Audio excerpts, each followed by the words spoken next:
You know how front-end code always seems to suck? And it doesn't seem to be the case with backend. You know, backend can be bad, it can also be good. But in frontend, it just always seems to be a mess. Like the functions, the functionality all over the place. And some people will say, you know, it's JavaScript, it's a quirky language, it's weird, and that's the reason why. But I don't think that's the case. You know, it is a contributing factor, but there's like a lot of bad backend programming languages, and I'm now gonna hate on PHP, so I'm probably gonna get the internet against me. But PHP is not a really nice language, and it has a lot of quirks and a lot of weird things that can go on. But still, you can make pretty good, decent backend code with that. So what is the problem? Well, the problem is because nobody have really found a way to deconstruct the three elements of front-end development. When you have front-end development, you don't only just have like a database you're talking to and maybe some other things and you have to return some data. You also have the view. So the view is view, and there's styling, and there's the functionality. So that's CSS, HTML, and JavaScript, right? And nobody have found a way to really properly deconstruct this and make sure that they harmoniously talk together.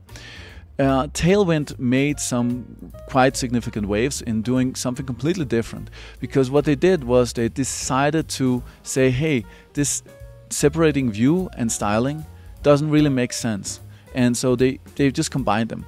And I think that makes a lot of sense in theory, but the solution that they made was I think it's pretty mess. When you see something of the Tailwind and you see like 20-30 classes, it really makes my eye bleeds. Like I can't see what's actually the functionality there, what is shown, because there's just so many classes.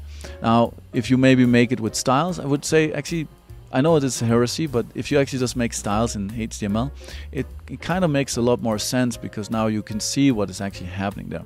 The problem is you don't get the reusability, right? So that's the other problem. And then we have the modern JavaScript frameworks that basically just said HTML and CSS. We don't really like that. We like JavaScript. So let's just build everything in JavaScript. Let's have JavaScript make HTML and CSS and then React accordingly, and just don't really think about that HTML and CSS and how that works. And this gives a number of problems.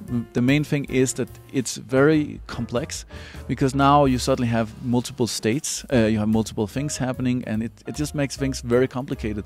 You have components you need to communicate between, because if you have a component that completely solo, it doesn't really do anything in the grand scheme of things. So for things actually to do something, you have to interact. It's the same in life, right? If you're just walking around in the forest and never talking with anyone, then nothing really happens in your life, and you're not interacting with the world, and so therefore the world won't benefit from you, and you won't benefit from the world.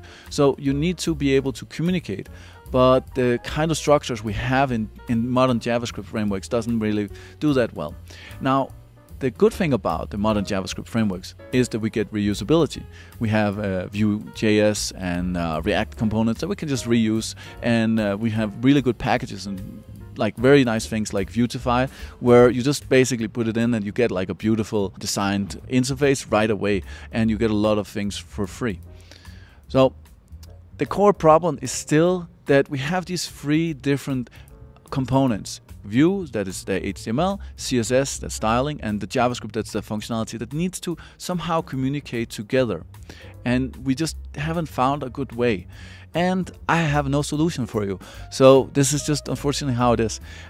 Hopefully someone will come with a solution, but until then we'll just struggle and keep making annoying JavaScript code that just doesn't work, and it just keeps getting more slow, and we just have to deal with what we have. Maybe we'll get a few better tool chains, but it still doesn't solve the fundamental problem, the split up of responsibility between these three components. So I hope you like this one here. I'm trying to do it outside. It looks a little bit weird maybe with the lighting, but yeah, I hope it's okay, and I'll see you in the next one. Don't forget to subscribe, and yeah, see you. Cheers.